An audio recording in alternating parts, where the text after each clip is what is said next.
illustre assemblée, pour souhaiter la cordiale et fraternelle bienvenue à nos hôtes en terre togolaise.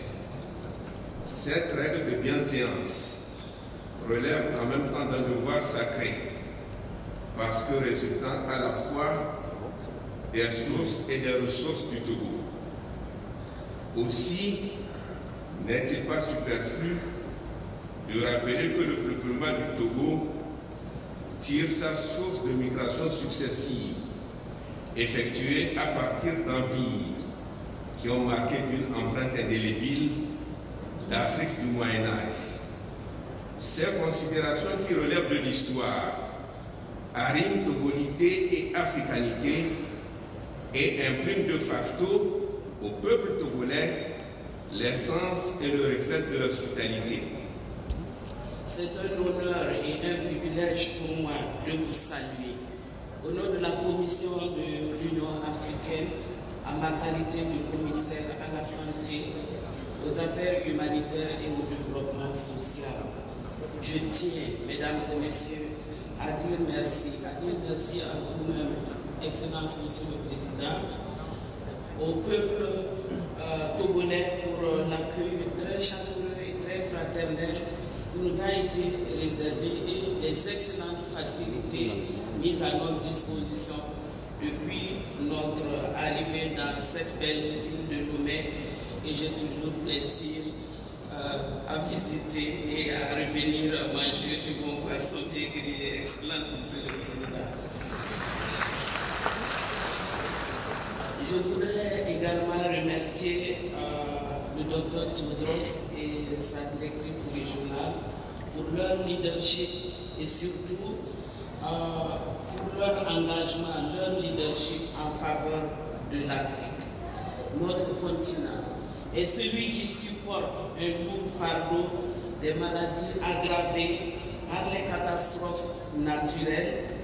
Le continent, notre continent, continue d'apprécier les services et les efforts pour rationaliser les prestations de soins de santé dans la région africaine de l'OMS. Excellences, mesdames et messieurs, l'Afrique, notre Afrique se trouve aujourd'hui à un tournant historique. Tournant avec une priorité accrue pour remédier aux importantes déficiences structurelles de plus en plus profondes en matière de santé publique, que ce soit au niveau national, au niveau régional et sur l'ensemble du continent. Je suis très heureuse de vous souhaiter la bienvenue à la 72e session du comité régional de l'OMS pour l'Afrique. Il est particulièrement encourageant de voir que vous êtes venus ici si nombreux pour joindre à nous pour la première session présentielle du comité régional depuis 2 ans et que nous pourrons à nouveau avoir des interactions directes avec d'autres questions. Je tiens à remercier très sincèrement Monsieur le Président, Monsieur le ministre de la Santé et le gouvernement du Togo, ainsi que le peuple togolais, pour l'accueil de la première édition de la session annuelle de l'organe directeur majeur de l'OMS dans notre région.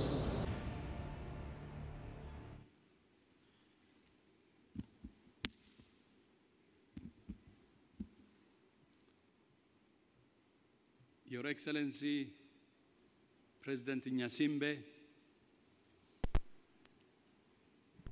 Right Honorable Prime Minister Dogbe, Honorable Speaker of the National Assembly, Madame la Présidente du Parlement de l'Assemblée nationale, Honorable Djibouti, and my good friend, Honorable Minister Mustafa Mujiawa, Your Excellency, Excellence, Madam Minata Samte Sesuma, my sister, Sesuma, Honorable Ministers and Heads of Delegation, and my sister Regional Director, Shidi Moeti, Madame la and Africa Directrice Générale, CDC ma sœur, Dr. Acting Moeti, Director Ahmed Ogwel Oma, Ahmed Oma, dear Directeur colleagues intérimaire and du friends. CDC Afrique, chers collègues, Mesdames et Good Messieurs, morning to you all. bonjour à tous et à toutes. Bonjour à tous. Bom dia a todos. I thank Your Excellency, the President, as well as the government and people of Togo for your hospitality in hosting this meeting. I also join my sister, Shidi, in congratulating you for your achievement in health here in Togo in recent years. The liberation of Togo from dracunculiasis, human African trypanosomiasis, lymphatic filariasis, and trachoma is a stunning achievement that will free many people from the threat of these devastating diseases. So congratulations again, Your Excellency. Félicitations, Excellence, Monsieur le Président. I also congratulate you for the progress you have made in improving the management and efficiency of hospitals and for increasing access to services for the population. Excellencies, last week marked the beginning of my second term as Director General. La semaine dernière a marqué le début de mon deuxième mandat en tant que directeur général de l'OMS. En fait, j'ai commencé mon second mandat le 16 août. I deeply appreciate the trust and support of African member states during my election. La confiance et le soutien des États membres pour I ma can réélection. think of no better place to begin my second term than at home Il n'y a here in aucun autre lieu Africa, qui aurait été Lomé, approprié Togo. pour démarrer mon deuxième mandat qu'ici, à Lomé, au Togo. I'm absolutely delighted to be Je here suis absolument with you ravi today. d'être ici And avec the last time I was here vous was aujourd'hui. La dernière fois January d'ailleurs que j'étais ici, 2020, c'était en janvier before 2020, the pandemic actually avant hit. la pandémie. That is for the meeting with Brazzaville Foundation. Et je me rappelle qu'on était ici pour la réunion avec So, la good to be Fondation back again. Brazzaville. After 2 Donc je years, me réjouis effectivement of d'être ici virtual après meetings, 2 ans the fact that de we're réunions able to en meet ligne. once again face to face Aujourd'hui, le fait de se is retrouver a ici testament to your en efforts as présentiel leaders est la preuve to protect des your efforts people que from vous avez COVID-19. déployés, vous les dirigeants, pour WHO is protéger proud to vos have peuples. supported you with La shipments of COVID-19. supplies, including Nous nous tests, réjouissons de vous masks, avoir PPE, accompagnés en and produisant more. des masques, As part of our commitment des équipements de to protection enhance personnelle health et bien security in d'autres the choses, region, ce qui a constitué just notre last contribution month, pour améliorer we la sécurité announced the sanitaire sur la région. construction of a new Africa Pas plus tard logistics que la hub semaine dernière, in nous Kenya avons annoncé la to construction d'un be hub better logistique au prepared Kenya, ce qui for permettra au future continent epidemics d'être mieux and préparé pandemics. face aux épidémies It's very futures. pleasing to see Cela est valable that également pour les reported prochaines cases pandémies. and deaths in the Il region est très réjouissant are de now at their constater lowest que le cas levels et les décès signalés since dans la the région pandemic sont began. aujourd'hui à un niveau And très despite faible this depuis appalling le inequity début in access to de la vaccines pandémie. that Et malgré you have faced, l'effroyable inégalité despite dans l'accès aux misinformation vaccins and auxquels disinformation, vous avez été confrontés, and en dépit également de la despite the many désinformation, competing priorities you sous toutes ses face, formes. we are J'ajoute now aussi qu'en seeing dépit encouraging des nombreuses progress in priorités vaccination concurrentes auxquelles coverage vous êtes in the confrontés, region. nous constatons aujourd'hui qu'il y a un Supported by the progrès très COVID-19 encourageant en matière de vaccine couverture delivery vaccinale dans partnership, la région, soutenu WHO par le established partenariat with COVID-19 UNICEF pour la and fourniture Gavi de to vaccins accelerate que nous avons vaccine signé avec coverage l'UNICEF in the et Gavi 34 afin countries d'accélérer la that were couverture below vaccinale 10% dans coverage 34 pays at dans the la beginning of this year, dont la couverture était inférieure à but 6 of which 10% au are début in de cette Africa. année. Tous, Just sauf 6 10, months sont en later, Afrique. only Aujourd'hui, 10 6 mois plus countries tard, still have less than 10% il y a à peine coverage, 10 most pays of qui ont which are facing encore une couverture humanitarian vaccinale inférieure à emergencies. 10%. Et la plupart de ces Especially pays sont pleasing confrontés à to des see urgences that the humanitaires. coverage of high Je me priority réjouis groups également is de improving, constater que la with couverture 10 member states vaccinale chez having les now reached personnes 100% prioritaires vaccination ça coverage est of bien health plus élevé, workers. avec 10 pays membres This ayant is désormais very atteint une couverture encouraging vaccinale progress. de 100% However, du we personnel still de have a santé. lot of work Cela est très encourageant. left ahead of us. Néanmoins, Our continent Excellence, is il y a by encore no du travail means à abattre, out of car notre woods. continent n'est So en we aucun cas continue tiré to d'affaire. urge you, C'est pour urge cela all que member states to Nous commit exhortons to tous les États vaccinating membres 100% à of health promouvoir la workers vaccination, and 100% à of assurer une people couverture aged vaccinale over de 100% 60, du personnel still médical, targeting the ainsi 70% que overall. la This is couverture the best way to save vaccinale lives de toutes les and personnes drive âgées de plus de a truly 60 ans. sustainable Cela nous permettra recovery. At de the same sauver des time, vies et de I'm pouvoir acutely aware connaître une relance that many member très states forte.